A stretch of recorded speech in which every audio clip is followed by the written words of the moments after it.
नमस्ते बच्चों। Hindi online classes में आप सबका स्वागत है। मैं सविता एरवा आपके सामने हिंदी ऑनलाइन क्लास लेकर आई हूँ। तो आज हम शब्द के भेद इस विषय पर जानकारी लेंगे। शब्द का हमारे जीवन में बहुत ही महत्वपूर्ण स्थान है। जिस तरह के हम शब्दों का प्रयोग करते हैं वैसे ही हमारी भाषा सामने आती है। भाषा के विकास में शब्द भंडार का बहुत ही महत्वपूर्ण स्थान है। इसीलिए व्याकरण में शब्दों के ऊपर अध्ययन किया गया है। तो शब्द के मूलतः 8 भेद हैं। तो प्रयोग के आधार पर शब्द के 8 भेद हैं। तो 8 भेदों की हम जानकारी लेंगे।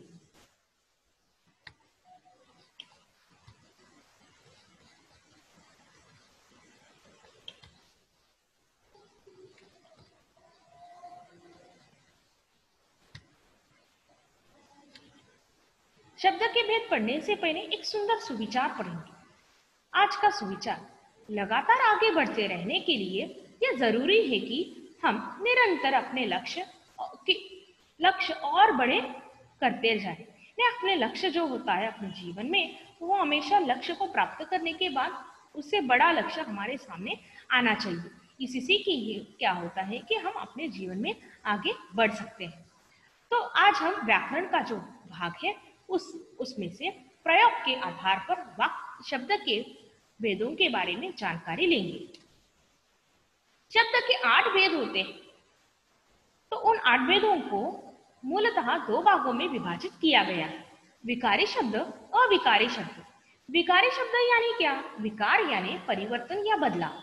जिन शब्दों में लिंग, वचन और काल के हिसाब से परिवर्तन होता है उन्हें विकारी शब्द कहते हैं। तो इस विकारी शब्दों में संज्ञा, सर्वनाम, विशेषण, क्रिया ये सारे शब्द आते हैं।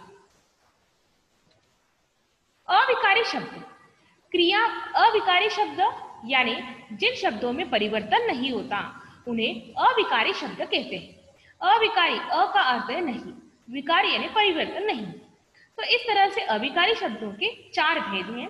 क्रिया विशेषण, संबंध सूचक अव्यय, समुच्चय बोधक अव्यय, विस्मयादि बोधक अव्यय।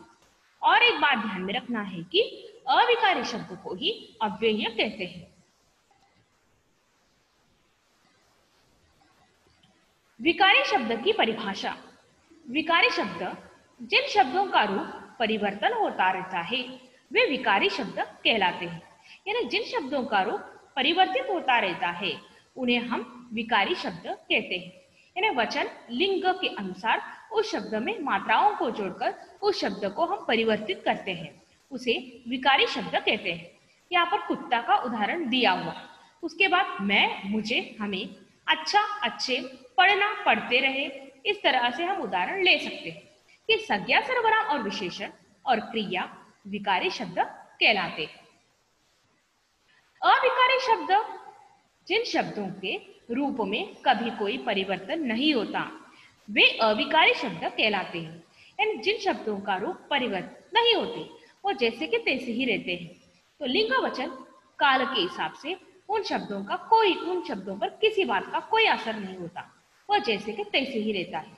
जैसे उदाहरण के लिए यहाँ नित्य, किंतु, नित्य और ए, अरे आदि, इनमें से क्रिया विशेषण, संबंध बोधक, समुच्चय बोधक और विस्मयादि बोधक आदि शब्द आते हैं।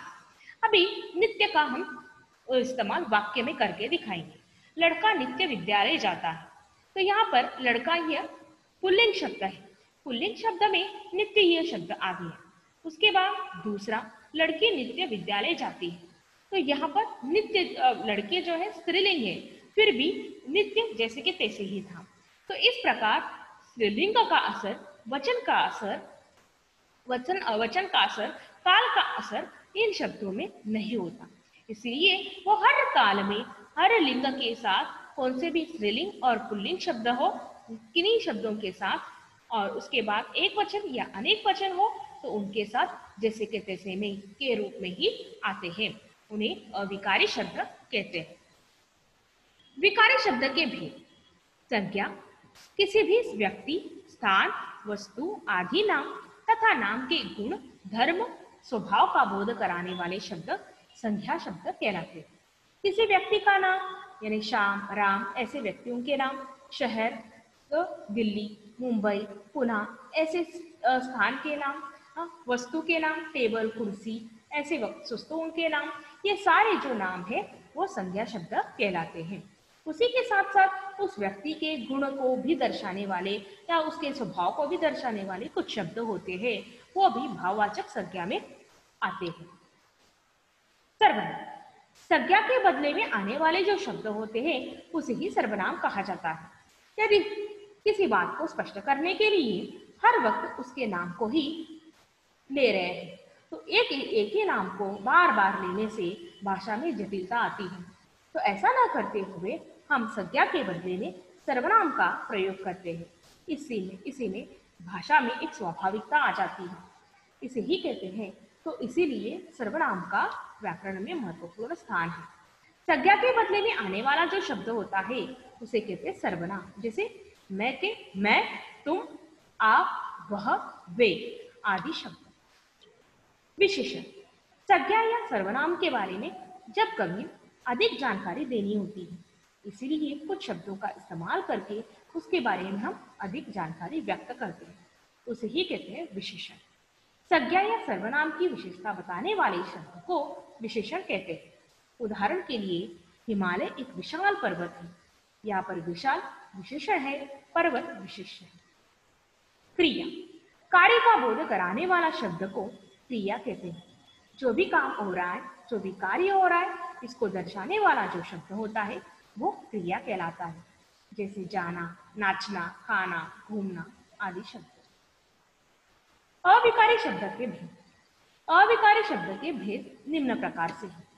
क्रिया विशेषण, किसी भी क्रिया की विशेषता बताने वाले शब्द को क्रिया विशेषण कहते हैं। यानी वो क्रिया किस प्रकार हो रही है, कहाँ हो रही है, कैसे हो रही है, इसके बारे में जब बोध होता है उसे क्रिया विशेषण कहते हैं। उदाहरण के लिए मोहन मुरली की अपेक्षा कम पढ़ता है। पढ़ना एक क्रिया है, वो कितना पढ़ रहा है उसका परिमाण बताया जा रहा है, इसलिए कम ये क्रिया विशेषण है। यह कम शब्द पढ़ने की विशेषता बताता है, इसलिए वह क्रिया विशेषण है। उसके बाद समुच्चय बोधक अव्यय, दो शब्दों या वाक्यों को जोड़ने वाला संयोजक शब्द को समुच्चय बोधक कहते हैं। समुच्चय शब्द क्या करता है, तो दो शब्दों और दो वाक्यों को जोड़ने का कार्य करता है, और ये इस तरह से दो वाक्यों को जोड़ने का कार्य करने वाला जो शब्द होता है उसे संयोजक शब्द या योजक शब्द हम कह सकते हैं। उन्हें ही समुच्चय बोधक अव्यय भी कहते हैं। उदाहरण के लिए मोहन और सोहन एक ही विद्यालय में पढ़ते हैं। मोहन और सोहन इन दो शब्दों को जोड़ने का कार्य और ये कर रहा है, इसीलिए और को समुच्चय बोधक अव्यय कहते हैं। और भी दूसरे उदाहरण आ सकते हैं, जैसे परंतु, इसलिए, अथवा, क्योंकि। संबंध बोधक अव्यय, जो शब्द संज्ञा या सर्वनाम का संबंध वाक्य के अन्य शब्दों के साथ बताते हैं उन्हें संबंध बोधक कहते हैं। यानी संबंध बोधक अव्यय यह काम करता है कि वाक्य में एक शब्द का दूसरे शब्द के साथ अर्थ बताने के लिए या अर्थ जोड़ने के लिए कार्य करता है। उदाहरण के लिए, के बिना, के ऊपर, और, की और, के कारण आदि। मेरे घर के सामने बगीचा है, यहाँ पर घर के सामने, के सामने ये संबंध बोधक अव्यय है। विस्मयादि बोधक अव्यय, ऐसे शब्द जो वाक्यों में आश्चर्य, हर्ष, शोक, घृणा आदि भाव व्यक्त करने के लिए प्रयुक्त हो, वे विस्मयादि बोधक कहलाते हैं। ऐसे शब्दों के साथ विस्मयादि बोधक चिन्ह का प्रयोग किया जाता है, जैसे अरे, ओह, शाबाश, काश। तो विस्मयादि बोधक शब्दों में सिर्फ आश्चर्य भाव प्रकट नहीं करते, हर्ष, शोक, घृणा यानी नफरत, हर्ष यानी आनंद, शोक यानी दुख आदि भावों को व्यक्त करने के लिए भी हमारे मुंह से जो भी शब्द निकलते हैं उन्हें विस्मयादि बोधक अव्यय के रूप में लिया जाता है। तो भाषा के 8 जो भेद हैं उन 8 भेदों के बारे में हम जानकारी लिए। तो यहाँ यहीं पर रुकते हैं हम, फिर से अगले सेक्शन में फिर मिलेंगे। धन्यवाद।